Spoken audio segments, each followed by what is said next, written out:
Young Nonprofit Professionals Network Portland connects emerging leaders with resources, people, and ideas. Our vision is stronger communities advanced by a diverse and powerful social sector. This event was recorded with the consent of our host and attendees on June 29th, 2021. Enjoy.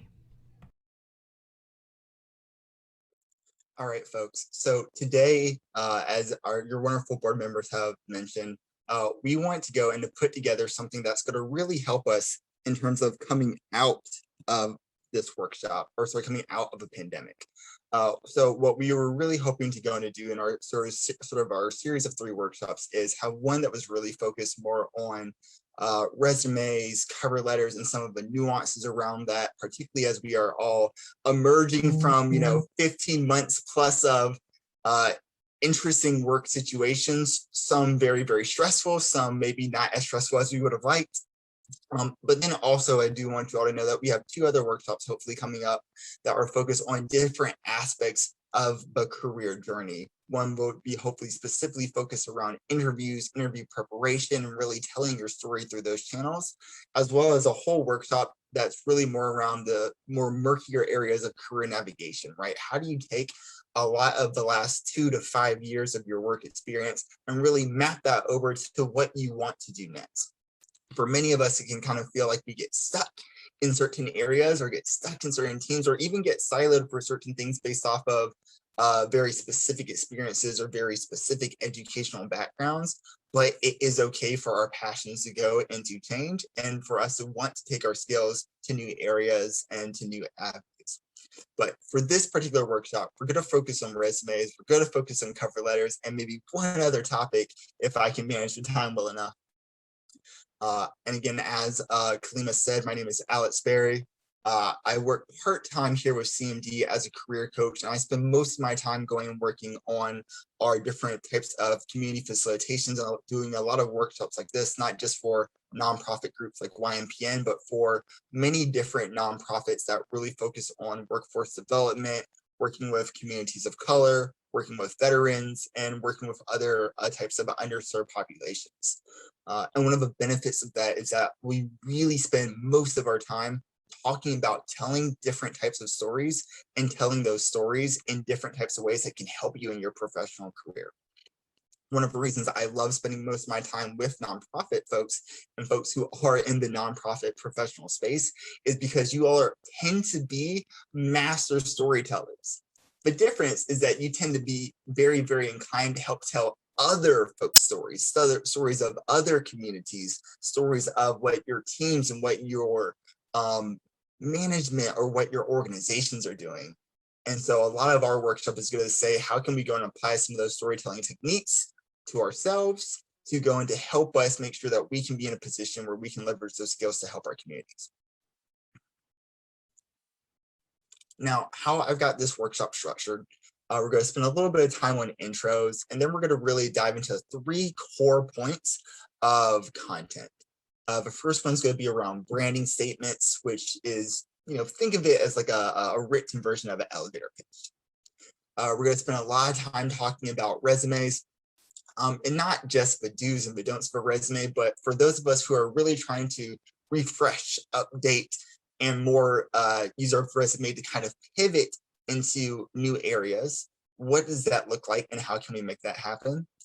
And for those of you who hate cover letters as much as I do, we're going to talk about cover letters and how we can go from having maybe more of a traumatic relationship with cover letters and maybe a more optimized relationship with cover letters.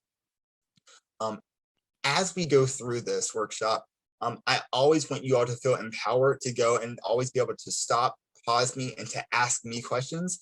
Your questions are always going to be more important than the content that I have to share.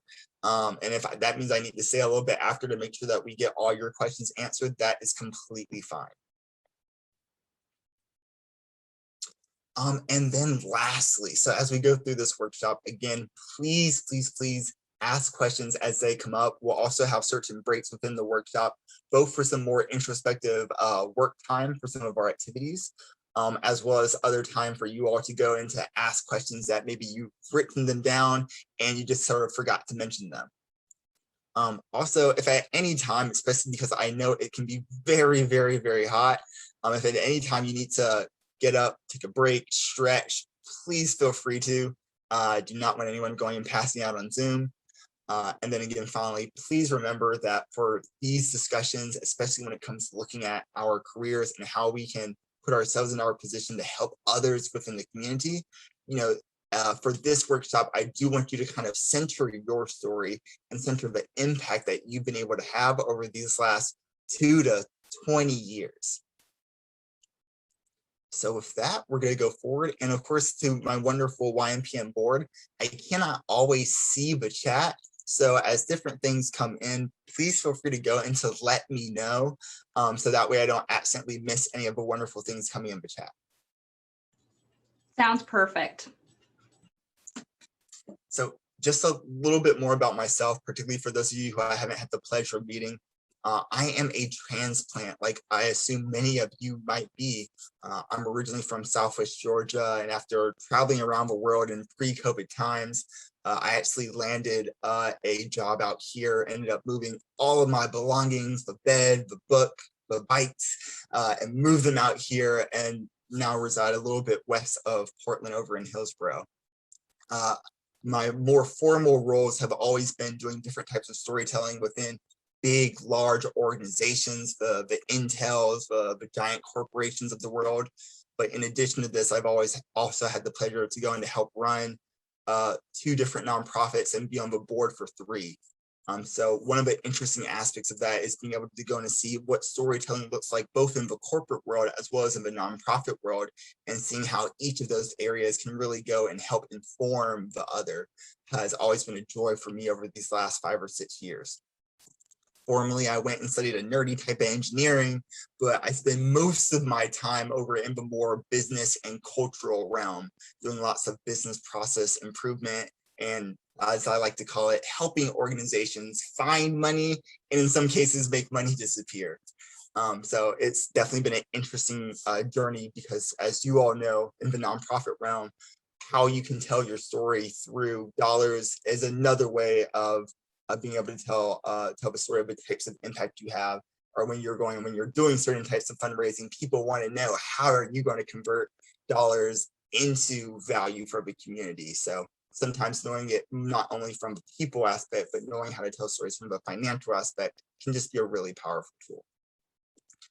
The only other thing I'll say is that I'm sure that for many of you, the pandemic has been extraordinarily difficult. I just want to thank you all for giving me some time to help you all go and tell your stories about not just what you've been doing for the last 15 to 20 months, but what hopefully you want to do going forward within your careers. So thank you all for giving me that space. Now, you've heard me babble a lot. And I actually and I want to know a little bit more about who we have on the line, who we have here. And so I've got a few dynamic polls I'm going to go and do. So as these polls come up, you can go and you can actually respond via a mobile device or via your laptop. And this just helps me get a little bit more demographic understanding about who we have in the room, which groups are represented, which kind of nonprofit sectors are represented, and that helps me go and kind of customize and change the workshop a little bit as we go through. So, and then for anyone who does not have a mobile device handy, that's completely fine. You can also go and respond through a laptop or other internet-enabled device. And each question is going to have the instructions on how to respond. Now, this first one, it's a simple one. I actually went ahead and asked you guys this over in the Zoom chat. So this would be a great question to go and get us started. And it's simply this. What nonprofit causes do we have represented here? Are we having people coming from the youth development world and mentoring, which is really one of my passions? Do we have any folks coming from the diversity and the equity world? People over in animal rights, healthcare? Where do we have folks coming from? And I'll give us a few minutes for this word cloud to build out. So I'm seeing some fundraising, volunteer management. Yes, I love it.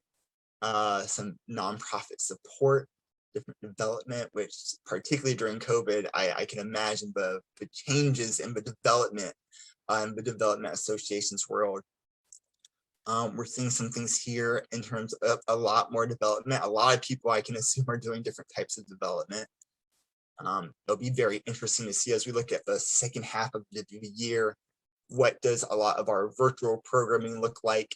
Do we shift immediately into in-person programming, or do we sort of pause for a second and look at building out hybrid types of ways to bring in volunteers and hybrid ways to go into both manage events, fundraise, and to also, of course, deliver the social services that are the reason why many of our nonprofits exist. I'm seeing things related to education. I'm seeing things related to different types of administration. I'm seeing things in the music and the theater space, which is hopefully an area that I truly hope will be able to go into ramp back up in a post-COVID world, whatever that looks like. One of the other things I love about this is that it seems like we have a good diversity of folks on the line, which will make my job a lot easier. Particularly as we're going through some of the activities, I'll be calling on some of you to go and to kind of help me as we are looking to get a better understanding of some of the challenges that you all are facing when it comes to the resumes and the cover letters and that storytelling aspect. But with this, I'm going to keep going because I have a few more questions to go and ask. Here, most of you have already kind of answered this particular question in the last one, so I'll actually skip this because there's a slightly more interesting question that I like to ask at all of my workshops. So during the pandemic, many of us have developed, those secret talents. Some of us have gone and have started up the gardening, the sourdough bread making, the raising of mushrooms, the different types of crafting. And I personally would love to go and get a sense from you all. What have you been working on? Baking is a wonderful example. Okay, interesting. Some quoting, I love it. That's something that I've never quite had the dexterity for. I love it. I know for myself, I actually spent a little bit of time trying to go and work on my own cooking skills. And instead, unfortunately, of being able to go and do any real cooking myself, I started a cooking show for my day job. And that has been wonderful to see lots of other people bring other people together over Zoom and Microsoft Teams and sort of watching them cook. And I'm hoping that one day it will inspire me to be a better cook myself. So I love this. People who are in general just trying to avoid burnout. Meditation has been another big one. I love it. Sewing, quoting, video games, yes. Restoring furniture, yes, it's a great one. I love it. One of the reasons why I go and I ask this question, and why this question for me is actually so important in terms of how it relates to the resumes and the cover letters and the storytelling, is that for many folks, when they think of their last 15 months, their last 16 months, their last 2 years, for many folks, it's felt very stagnant. Many of us have felt like we have not been growing or learning, or maybe not in the ways that we wanted to.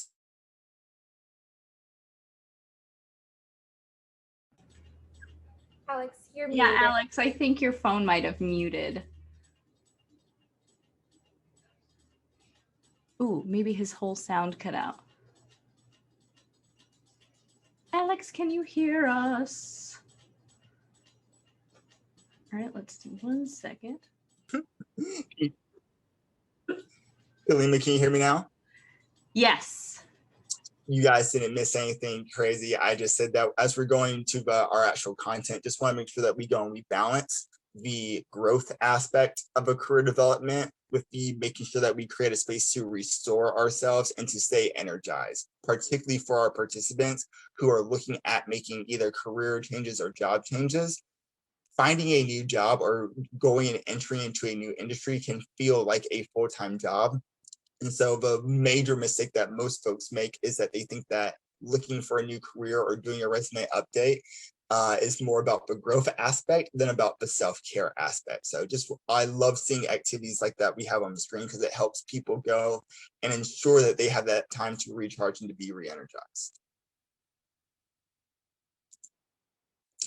All right, and then our last question, folks. So we have 3 things we're going to cover today. We're going to cover resumes, we're going to cover branding statements, and we're going to cover cover letters. but I just want to get a sense from you all. What do you most want to learn about? What's most tricky for you? What is the thing that most sort of bugs you, if you will? Definitely seeing a lot of great answers for branding statements. Oh, and I love the dynamicness of this poll. For those of you who want to change your answers, you are able to go in to change your answers, so no worries there. And then also as well, because I know sometimes as we go through workshops like this, you oftentimes have some of the people who really love to go in to take notes, and they're always worried about missing something on a slide. And in addition to this being recorded, we have also gone and prepared some handouts for all of you that will basically go and summarize all the major content points of this workshop. So you're free to go and take notes, or even be working and taking notes on your resume as we go through this. But don't feel like you have to rush or that you have to take your own screenshots, because we are going to make sure to send you all both these handouts that we have prepared for you guys, as well as some takeaway slides. And it looks like that branding statements has really, really been the number one ask of what you all want to learn about. And that's great, because that's exactly what we're going to dive into next. So let's talk about branding statements. Let's dive into this content. And let me give you sort of a framework for where I want you all to think about a branding statement. So when you're looking at your life and your lived experience, both formal and informal, when you look at the volunteer experience, your formal nonprofit experience, the leadership experience that you've had, for example, serving on a YNPN board, the academic projects that you've gone and worked on, both in an undergrad or a graduate setting, for those of us who have gone through formal education, as well from some of those other sort of self-learned projects, and including, of course, the more formal research and analysis experience. What I want you to think about what a branding statement does is it helps to frame all of this experience, and it helps to tell people where are you trying to go with that. Some of you might have officially gone and studied different types of psychology, sociology, might have a master's in social work, and might have a very linear path to the type of work that you do now. Others might be like myself, where you might have a bit of a non-traditional path for the type of work you do, and you want to go in to make sure that you're able to give enough to the person you're talking to help explain, if you will, how do all these sort of disparate elements within your background, how do you tie those together, and how do you go and use those to articulate where you're trying to go and what you're trying to do next. Now, the reason why we would like to start with this is because if you can go and if you can articulate a branding statement, which tends to be about, 3 to 4 sentences, and we're going to have some time after this to actually do some practice, to do some writing, and I'll give you a few examples.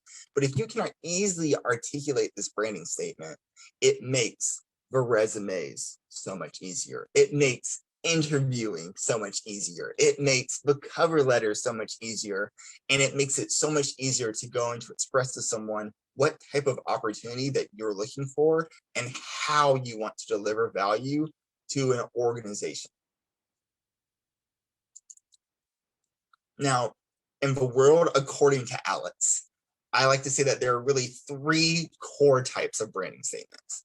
You got your personal statements, your professional summaries, and your objectives.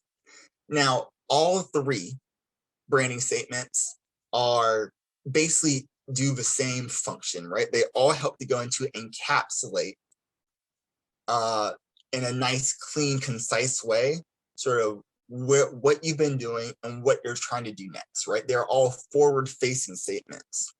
And really the difference between the 3 tends to be like the amount of experience that is reflected by the folks who tend to gravitate toward one or the other. So for example, for folks who maybe have that 15 years of experience in a variety of different backgrounds, maybe you spent some time in the educational sector, you spent some time over in a local government, and then you have now currently you're in the nonprofit world and you're looking to really grow into the nonprofit world. For someone who hasn't worked in all those areas, it might seem a little bit strange, so you might use a professional summary to really go and help summarize that.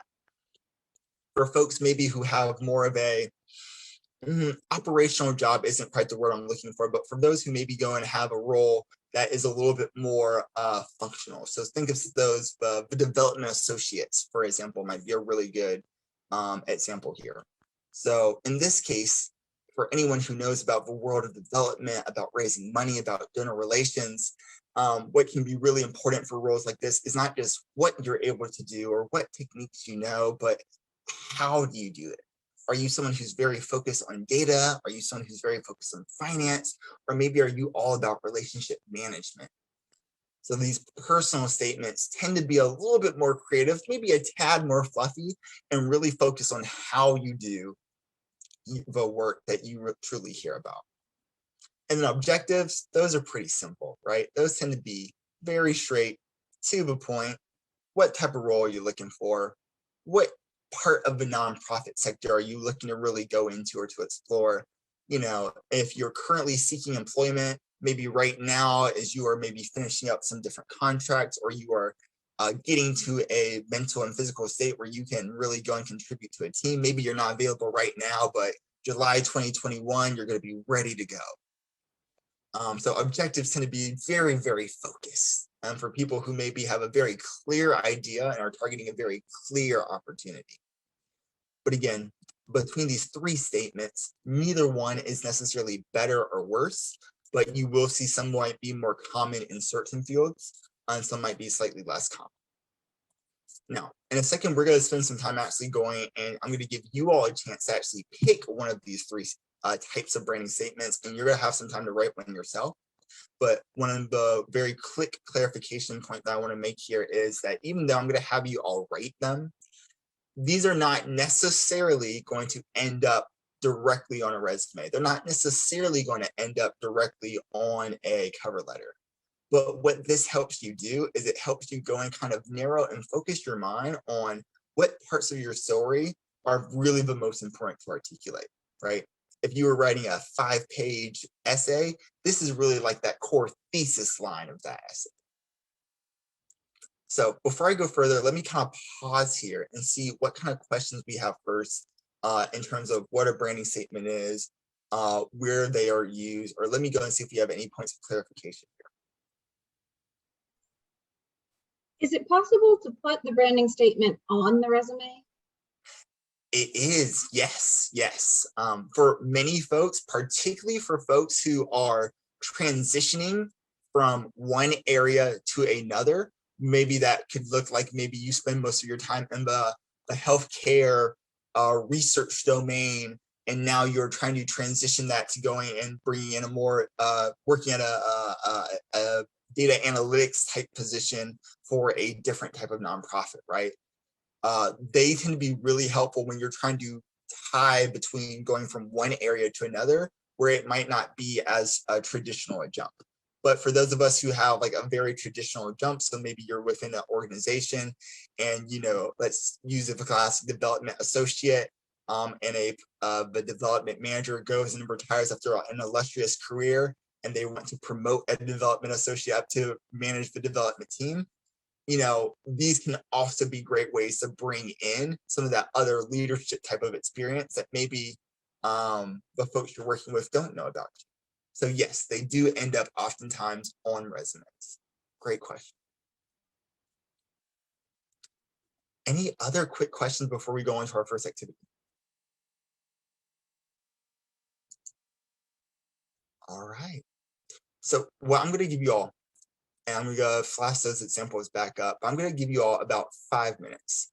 You know, we might go and play a little bit of music here in the background to see you guys sort of 5 minutes of silence. But what I really want you all to do is to pick one of these three types of statements: the professional summary, the personal statement, or the objective. And I want you all to go and to spend about 5 minutes going and drafting what one of these statements might look for you. Again, right here, I go and I kind of have some examples of what these might sound like. Feel free to go and copy the format. And again, there's not a right or wrong about which one you pick. I'm just going to give you guys about 5 minutes to go and to draft your own statement, and then I'll get a volunteer to kind of share them so we can all get a sense of like what those sound like. That sound good for everyone? It does. And do people have a preference on which slide? Do they want to see the examples, or do they like to see kind of the questions that went to forming that? all of these statements. This slide I see from Alex. Other people with I opinions? kind of want the questions. Okay. This one here. Okay. 2 for 2. All right, Alex, maybe we'll just oscillate back and forth between them in 45-second iterations or something, so people can people can see them and decide from there. All right, we'll try to get some music going. Do we start the timer now? Yes, we will start with timer now. So again, Perfect. we have about 5 minutes. Don't go for perfection, folks. It's not about being perfect. It's about making progress.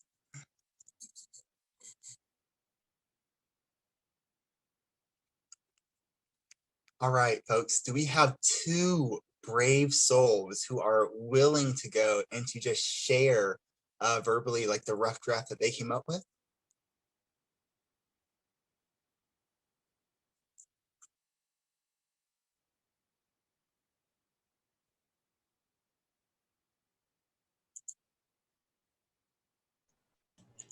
I'll share. Yeah, go right ahead. This is the short objective that I had in my resume actually when I applied for my current job. So it might need a little bit of work, but it's an objective. Young professional with experience in client stewardship, community engagement, and technical writing, seeking a role specializing in fund development and operations within the nonprofit sector. So one of the things I like about that and that can be helpful is, let's say if you were someone within a nonprofit, let's say a larger, maybe a 30, 40 person nonprofit who is looking for a particular type of skill set.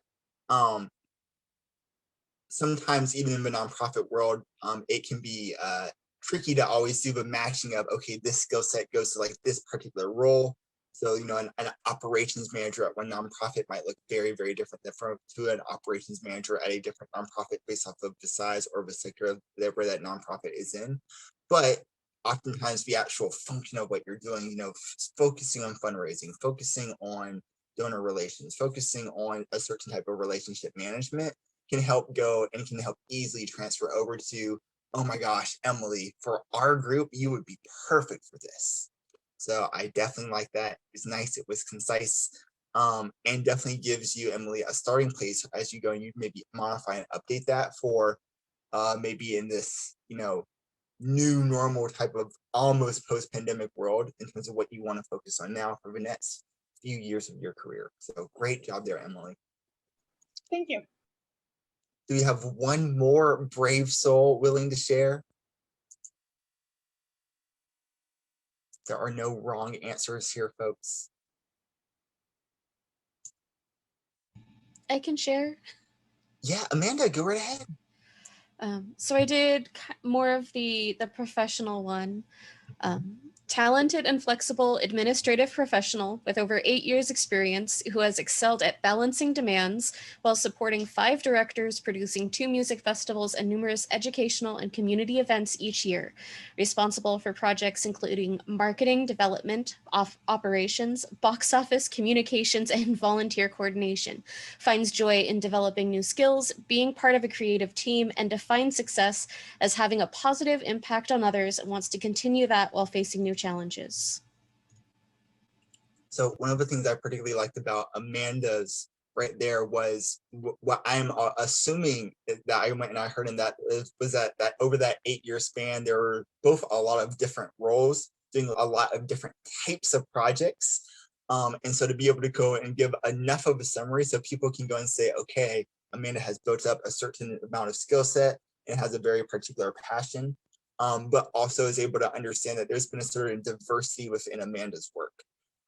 So being able to convey both of those things in a nice, short, powerful statement is really, really helpful.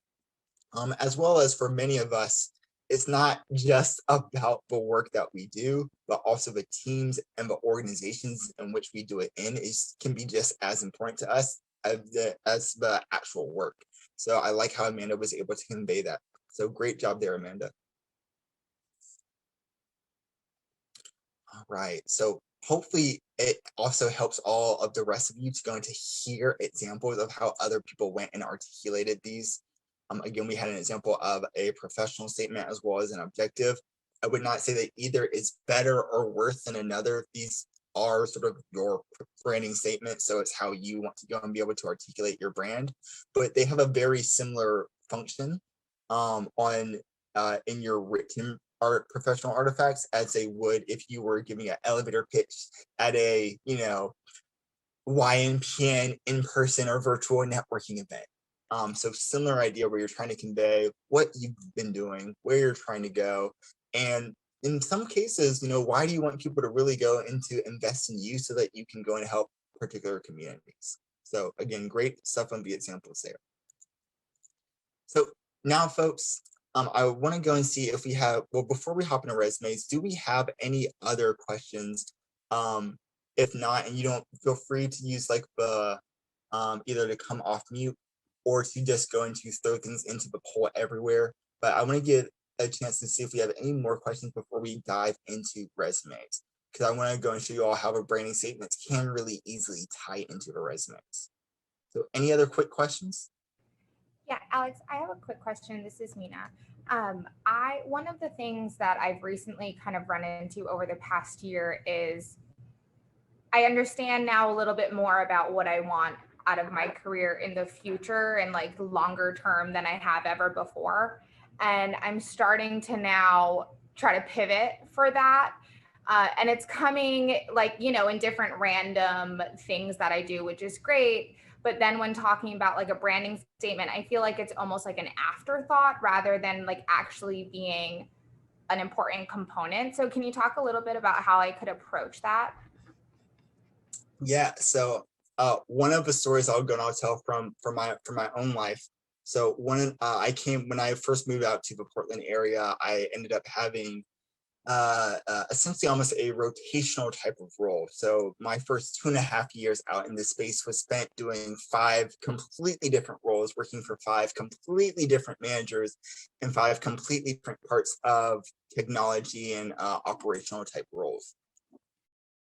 And in all of those roles, there was basically one thing that I kind of liked, and there were 10 things that I did not like.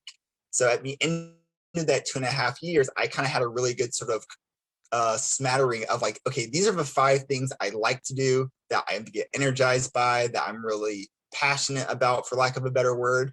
And here's a bunch of stuff that I would just love to be able to minimize as much as possible, right? Maybe they kind of fall within my general field or the assumptions that someone would make about an engineer, but I personally don't love to do that.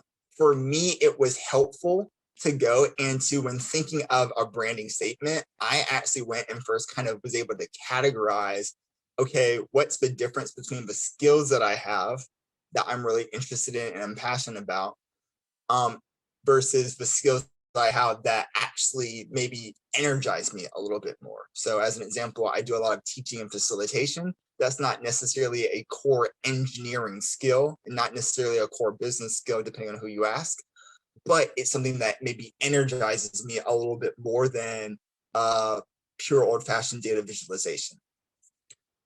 So for you, Mina, what I would have you maybe go and consider is, if the branding statement is hard to articulate, for you, you might want to go and say, okay, well, is it easier for me to go and to just talk about those little fragments that really energize me and write those down? And then be able to think about, okay, if I had to tell people what type of job would incorporate all of those different fragments, what type of job would that look like? And that might be a better way to start than to just go and say, hey, here's exactly what I want to do. Here's how everything matches. Sometimes it's easier to start by just collecting the fragments. Does that make sense? That was helpful. And I was just going to say, I think from that, what that means is that I actually have to define what the fragments are in the first place. And I have to sit with it before I can get anywhere. I appreciate that. Yeah, and it's not easy. None of this stuff is easy. And I wish I could go and say that I'm going to give you a beautiful little handout, and in 20 minutes, you're going to have your entire life for the next 20 years figured out. I really wish I could, but we all, that's just not, unfortunately, how it works. But I will say that our second workshop is going to be focused purely on that and helping you dive into the difference of the things that really energize you versus maybe some of the strengths you have that maybe you built up that skill set, but it's not really where you're trying to go. And how do you go and sell both parts of that coin? Any other final questions before we go and we dive into resumes? Okay, those are great questions, folks. Keep them coming. All right, friends, let's talk about resumes. Now, for many of you, the vast majority, I won't say everyone, but the vast majority of you have a resume in some sort of shape and fashion. What is most common, though, is that for most of us, we only look at our resumes on that one really, really bad day at work where you just get extremely overwhelmed and you're like, I can't do this, I have to do something else. Or when you are in a just truly just pure job hunting mode. Maybe many of us may have gone and been financially or professionally affected by COVID, depending on the industry and the position where your particular nonprofit might go and be, or any other type of job you might have within the public sector. We definitely saw a lot of hits of that as as COVID went and sort of ravaged both America as well as the globe. But when it comes to resumes, and when it comes to being able to update and to refresh resumes, instead of just going and jumping right into them and starting to go and just update a lot of random things and say, well, here's all the stuff that I've been doing, I want us to go and take a step back and look at this as a more, I guess, robust framework, because we're all, I'm sure if we have, maybe 20 people on the line or 16 people on the line, we're probably going to have 16 slightly different formats. We're all going to have 16 slightly different types of stories that we're going to tell, and we're all going to be telling them to slightly different audiences, and that is okay. But what you do need to consider is, what are some of those core things that your formatting needs to be able to convey? What are some good tips and tricks for how you can figure out which stories to select in your resume, and how do you go and tell those stories specifically on your resume? And again, almost most importantly, is this resume a fair representation of the professional self and your professional side, right? Are you selling a resume that is telling you, or is telling an employer that you want a job that you really don't want? And so that's what we're going to dive into next.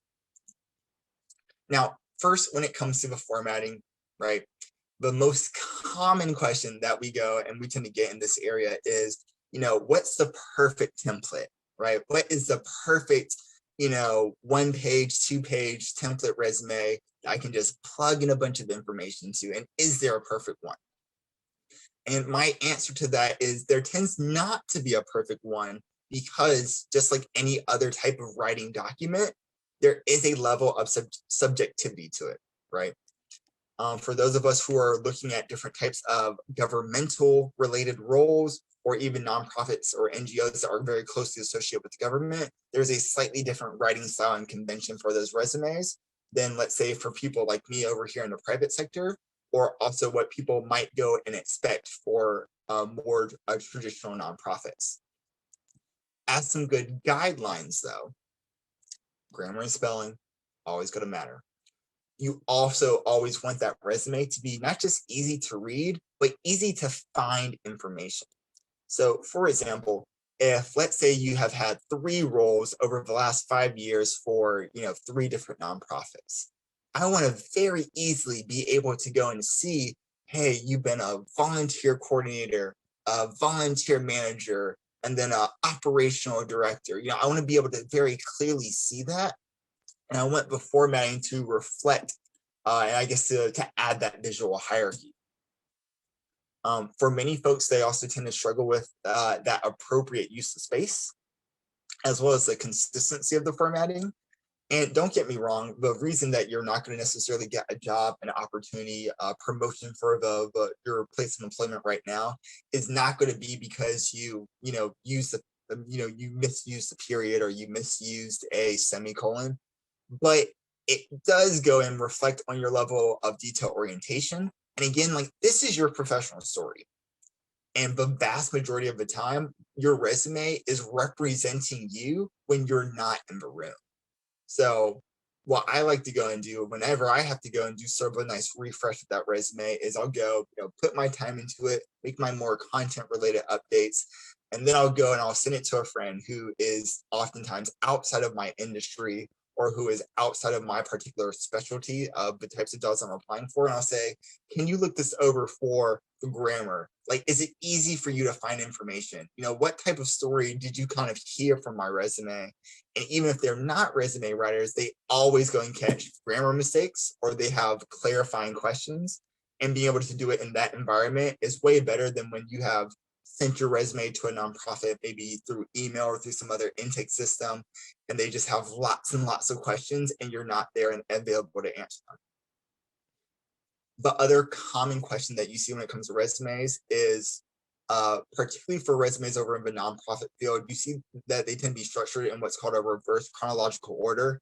That's just a really fancy way to say that the items that are more recent and those items tend to be more important and more relevant to the types of work that you're doing. Not always, but it tends to be that because those items are more important and more relevant, you're going to want to go into kind of list them closer to the top. It's almost like if I am, eating a large meal, I don't want to have to wait until I get to the dessert portion to say, oh, wow, finally something I like. You know what I mean? In case of your resume, you really want to go in to put your best foot forward, whether that is within the experience, whether that's for some of you, that might be the types of skills or the educational background that you bring to the table.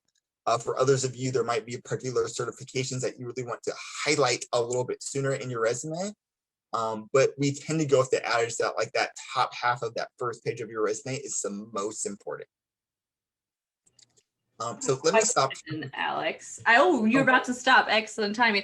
Coming from the nonprofit sector, I recently got a job in the for-profit, but I had looked at people's resumes who were in the positions in the nonprofit sector that I had aspired to. So I happened to have a good relationship with my chief development officer, and she had a wonderful knack for getting jobs. Does it make sense to kind of look at other people's things for like consistencies for people able to get employment, or is that too like, I don't know, specific to them? It's a good heuristic. So for example, right, let's say if I'm loving development nowadays. So if I really want to be a development coordinator, one of the easiest ways to go and to understand some of those conventions would be to go and to look at my network and to whether to either look at the resumes of 3 development coordinators or to ask 3 people with that type of title, position, or who are in that world and have more experience than I do, to take a look at my resume and ask them, what are things that you would normally expect to see? What types of certifications, trainings, backgrounds, experiences would you expect to see?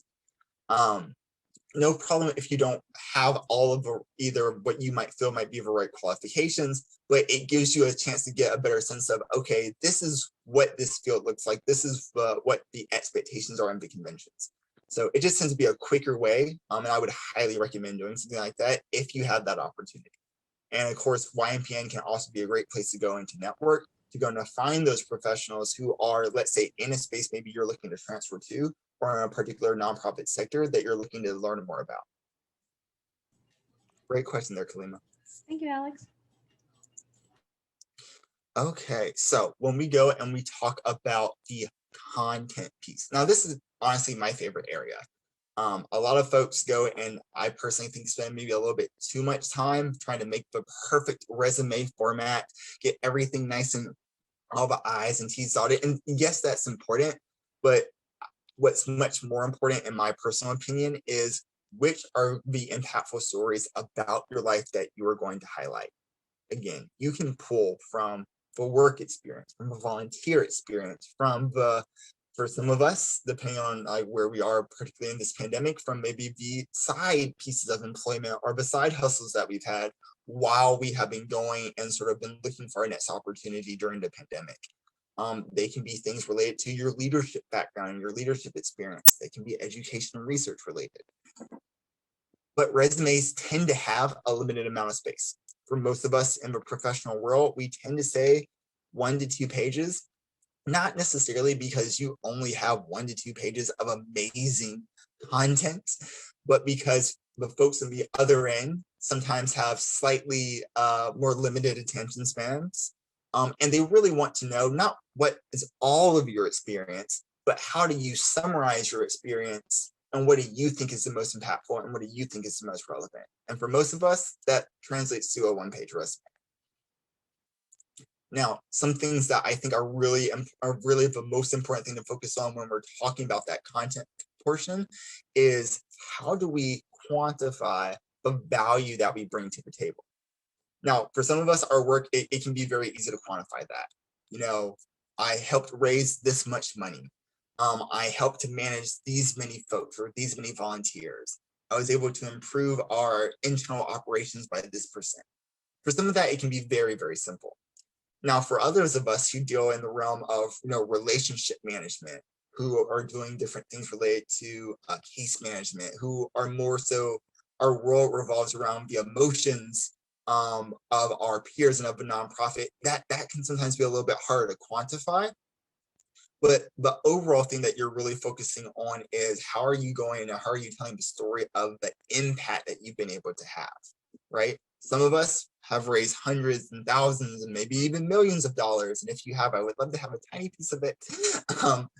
But others of us have also gone and spent a lot of time helping to manage relationships, helping to go and to transform the way that our nonprofits operate. And it's just really important to express that in terms of the value that you've been able to bring and how you have contributed to the team, as opposed to focusing on, well, my job responsibilities are to do A, B, and C. I want to know more about, when you had those responsibilities, what did you do to make an impact on the organization, on the team, or on the societal ill that you and your nonprofit were attacking? So let me pause there and see if you have any questions on that content portion. And in a second, I'll flash up some really good ideas around how you can actually go and how you can articulate this in a really clear and concise way.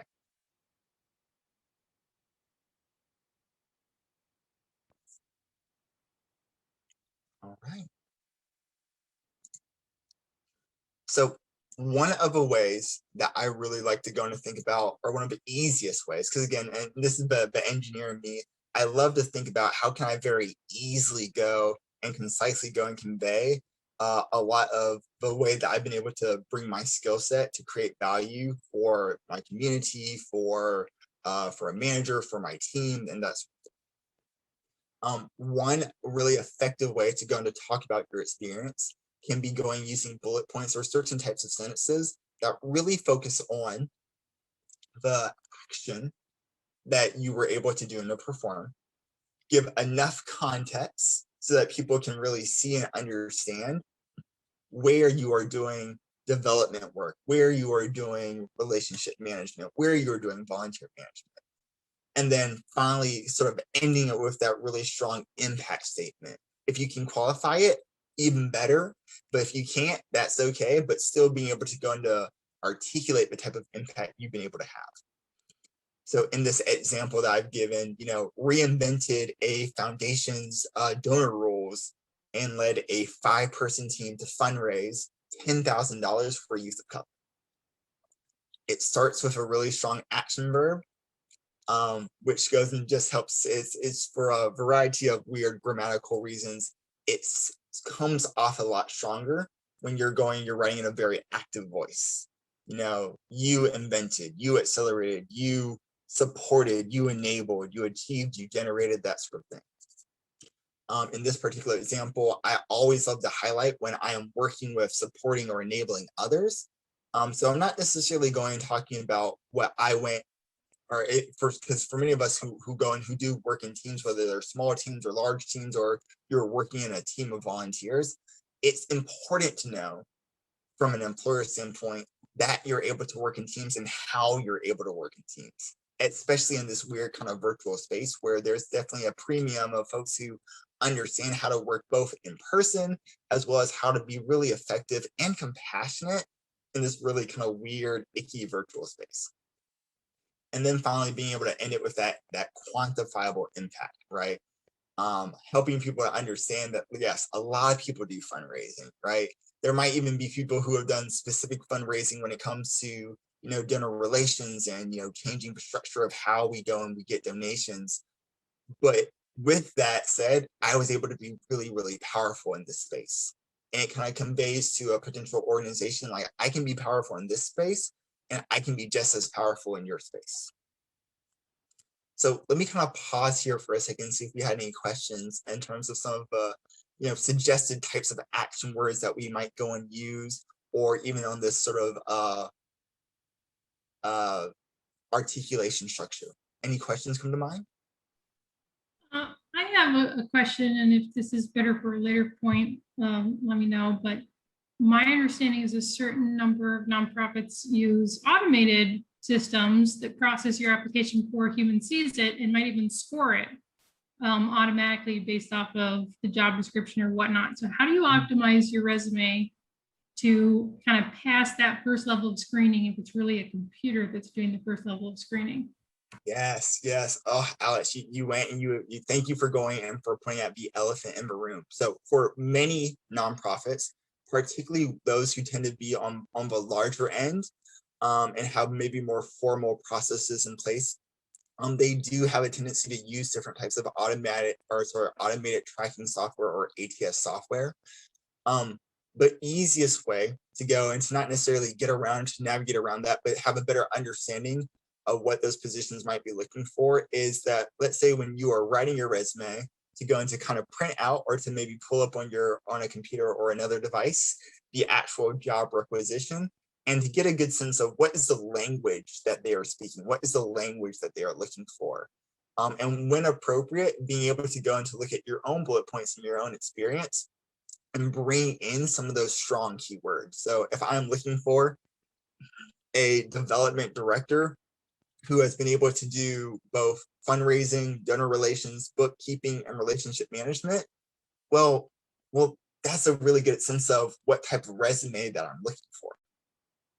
Now, one of the kind of key downsides of this is that folks tend to spend a little bit too much time trying to trick the system or sort of mess with the robots, instead of going and really focusing on telling their story in a more effective manner. So what I personally like to do is say, how can I go and maybe spend some of my time and my calories maybe being able to reach out to a person at the nonprofit to ask for a 30-minute informational interview with someone who might be hiring for the role? Could I go and in that get a better sense of what type of skills are they looking for? What types of opportunities do they have? And then in addition, build that relationship with the person who might be interviewing me. That can be great for two reasons. First, because of, as I said before, helping to build a relationship, but also second, you get information about the job and about what the role really requires. And you might learn for yourself, is this something that on paper it looks good, but in practice this is terrible and it's just not a good fit for me? And that might actually both make you more effective when you're applying for jobs, as well as maybe help you be a little bit more selective in where you're trying to apply. So again, informational interviews can be a great way to both very quickly understand what people are looking for within a job rec, but also to help you be a little bit more selective and really apply for things that energize you. Great question there, Alex. Yeah, good question. I'm gonna, before Kate, we respond to yours, I'm gonna just iterate with life experience as I had gone out for a job, and one of the people that was on one of the various interview panels that I was on is actually here today. And so, then Jody, I'm going to call you out, was nice enough to then, drop other opportunities. So it is even kind of important still, once you get to that point, you can still maintain relationships with people, and everyone in the nonprofit sector is always here to help out. So that quickly. And then Kate said, how many bullets per work experience? I don't know if we talked about that. Oh, that's a good question. If I had to give you a hard number, I would not, I would give you a range, between 3 and 5 is what you would kind of commonly see. But it also goes and depends on how you're representing those work experiences. So, if you've worked at, let's say, 3 different places that you're really articulating on your resume, and you've worked at each place for, a good, year to 2 to 3 years, I would normally expect to see about 3 to 5 really good, strong bullet points if you're using that type of format to really go into convey, this is what impact I really had. So probably about 3 to 5. Great question there. And then finally, I want to go and touch on this, what I go and call the execution phase. Here, this is really coming down to, does the resume that you wrote actually reflect what you want to do, right? Does it reflect your strengths and what actually energizes you? That really goes back to the branding statement, right? Or if you're like me, I'm an industrial engineer who does not do anything related to industrial engineering, right? My strengths are not necessarily reflected purely by my academic background. Does it go and have the right amount of confidence, right? Is your resume selling a good story, or is it selling the right story? What you commonly go and see here is that people will go and they will have a resume that's very past facing. I did this, I had this position, these are all the things that I've done. And then you say, okay, cool. So Alex, do you want to be a development associate? And I'm like, no, why would you think that? And it's like, well, because of the opportunities that you put in front of me, because of how you went and you wrote your branding statement, and because of maybe what you articulated within your cover letter, it only leads me to believe that all you think you could be is a development associate. And then of course that distribution portion, right? Who is actually seeing the resume? If you're only sending a resume through different automated systems, well, that's going to kind of change maybe how you tweak the resume and how you look at it, versus if you're going to go and really focus on that more relationship focus, setting up those informational interviews, doing a little bit of digging, asking those nonprofits before you even apply, hey, could you just chat with someone to get a better sense of what is this nonprofit really about, and how your strengths might go and might align or might not align with that organization. So again, if you're going for a more relationship approach, which I personally recommend for a variety of reasons, that might actually change what your resume goes and looks like versus if you're just optimizing for keywords. So again, just a thought there. So questions that we have that are coming up when it comes to related to resumes before we go and we touch on our last topic, which is cover letters. We're going to touch on it quickly because there's only 3 real things you really need to know about cover letters. But any other last questions about resumes before we move on? Hi, this is Kate. I just wanted to ask, when is it appropriate to take off old past experience, even, educational background? When is it appropriate to start taking some of that stuff off? Ooh, good question. So the short answer is it would actually somewhat depend on how you want to use that branding statement. So if you're looking at, let's say, I would normally say from a work experience standpoint, most of the time, depending on the field that you're in, the work experience might become slightly less relevant after, a 10 to 15 years from an academic standpoint, depending on how closely the academics relate to the work you do and how much it informs the work you do. It might become less relevant after, 5 to 8 years. But again, that depends. If you have a business administration background with a minor in, nonprofit work, and you work as a, biz ops manager for a 30-person nonprofit, then that might be perfect. If that's the type of work you want to do. I would also go and say in that one thing that can be really helpful is, let's say if you have had a wonderful career in the nonprofit space, or you've had a wonderful career in other areas, nonprofits, private sectors, education, other areas of government and public sector, that branding statement can be a great way to summarize some of those previous experiences. Or if you're like many of my colleagues who have been doing maybe some interesting combinations of contract work during the pandemic, well, there might be a way to summarize some of that work within that branding statement and talk about, hey, I've been able to go into work with organizations who focus on A, B, and C, plus 5 years of formal nonprofit background. Does that help, Kate?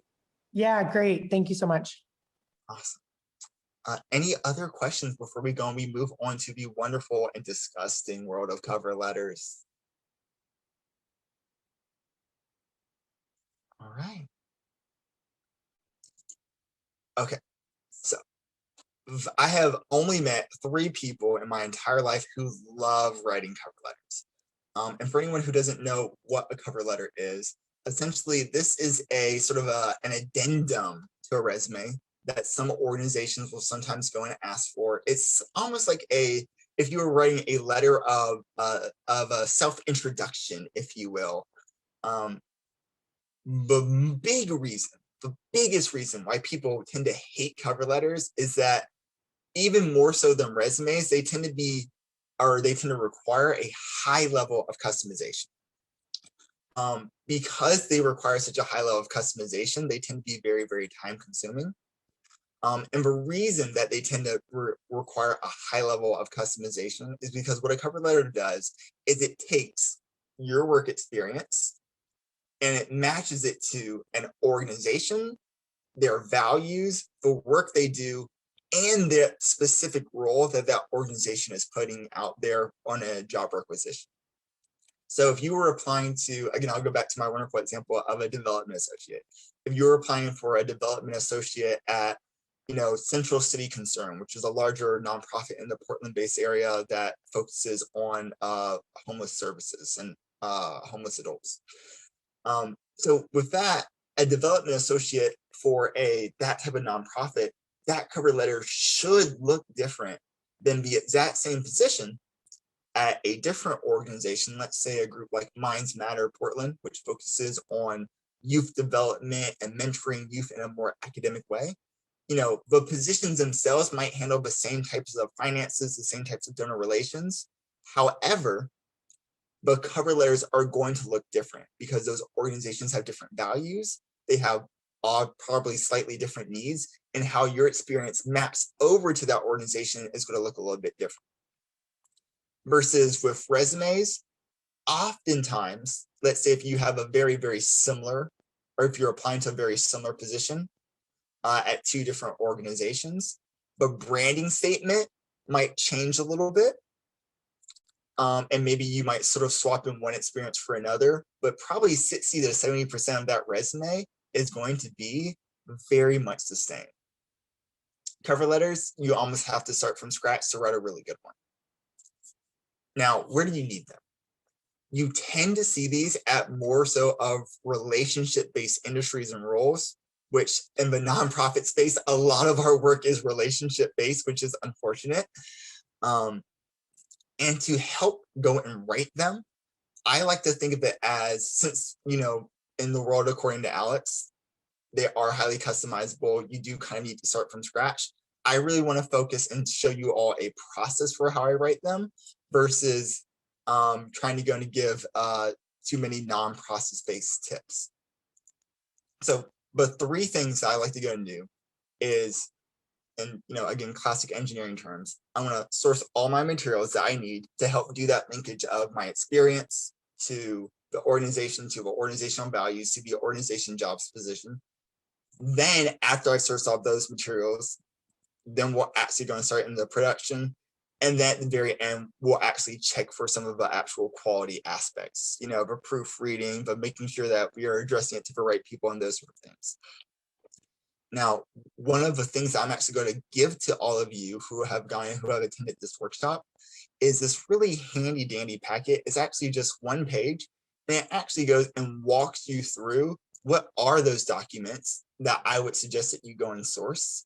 And in this case, when I say source, have them printed out, actually have the job overview gone and printed out, have that paragraph or 2 from the company's website that talks about their background and what that company or what that organization actually goes and does. Go ahead, and I like to go and think of it as like your 3 strengths, or sort of the 3 kind of strongest pieces about your background that you want to bring into that cover letter. For myself, it might be my focus on strategy work, my business process improvement ability, and the fact that I love to facilitate different types of classes. And then also you would bring in a resume that you've kind of already written. And if you have those 4 elements, then I would allow you to go to the actual production stage. Oftentimes cover letters, they tend to go into be, less than a page. have 3 or 4 paragraphs. If you want to subscribe to like a really nice repeatable process, that first paragraph tends to really go and focus on more of that introduction, sort of how did you learn about the organization, what makes you excited about that organization, versus those middle paragraphs are really more so focused on how you're taking one of those key strengths, whether it's data analysis or relationship management or donor relations, or just being able to be with people or being a really positive light in other folks' lives, and then telling a very short story around that, just like if you were in an interview, that goes and relates to what that organization might be. The classic example I might use here is if I were applying to work at a organization focused on folks who are housing unstable or are experiencing homelessness. Well, then for them, I might go and say that one of my strengths about being able to facilitate different types of dialogue and speak different, linguistic languages can actually help me go into connect with those folks, because it helps me go into reach people who maybe don't have English as a first language. So I'm directly connecting my strengths to an organizational need that homeless facing organization might go and have. And then finally, there's some sort of strange nuances in terms of how you go and close it out, how you sort of re-emphasize the sort of 3 core strengths that you maybe brought up at the beginning. And there tends to be some nice, very standard language of saying, and if you got any other questions, of how you're always open for a conversation, and how, again, you're really articulating why you're excited about those particular types of positions or that particular organization in general. Because we all, especially in the nonprofit space, we want to work with other folks who are just as passionate about the cause as we are. And so it's highly important that we articulate not just that you are looking for this job because it's COVID, but you really want to go and to bring a very specific set of skills to go and to join a team. So again, I'm going to go and I'm going to give this particular packet out to all the attendees who are here today. It's very, very simple. And the one that we'll give out is a nice little fillable PDF. So you can just go in, if you're like me and you really like checking off different boxes. I love how it just gives you that that ability. So it's one of my favorite things about it. And it's how I go and write almost all of the cover letters that either we write for our own staff at CMD or for the folks to go in who use our services. So one more time, let me go and let me actually pause here and see if we have any additional questions as we come up to almost to the 1.5 hour mark. What other questions about cover letters are really percolating on the tips of your brains? This is Kate again. I just wanted to mention from kind of the hiring perspective, being on the other side of this, I know that cover letters are a pain in the butt, but in particular, it's nice for us because we really see someone who's passionate. We see that they've connected, their experience with the job, especially if their experience doesn't seem to connect. I've looked at resumes and thought, nah, this person doesn't fit. And then I've read a cover letter and been like, oh, actually, I see the connection now. So especially if the job is a little bit perhaps different or disconnected from the resume, I think it's a great way to make that connection, even though I also hate writing them. So. No, I would 100% agree with that. It gives more context for the employer, if you will, to get a better understanding. But I will say there is an aspect of creating writing with it that, again, I like to think of it as how can I use my process to get some of those bare ideas on paper of what I'm trying to articulate, and then take it to a friend and say, what did you hear out of this? And oftentimes your friends will go and will say, I did not hear what you think I heard. And that helps you go and to make this a little bit quicker, a little less painful, and to really get to that point where you're focusing on the story you're trying to articulate and not necessarily the nuances of like, what does this look like? Where do I put my date and those sort of things. Yeah, cool. Well, we have just about 4 minutes now. It just changed, so I'm still going to roll with 5. And we're going to kind of end it here. Thank you for watching or listening wherever you are. Be sure to check us out at ynpnportland.org for more ways to get involved and attend events like this in the future.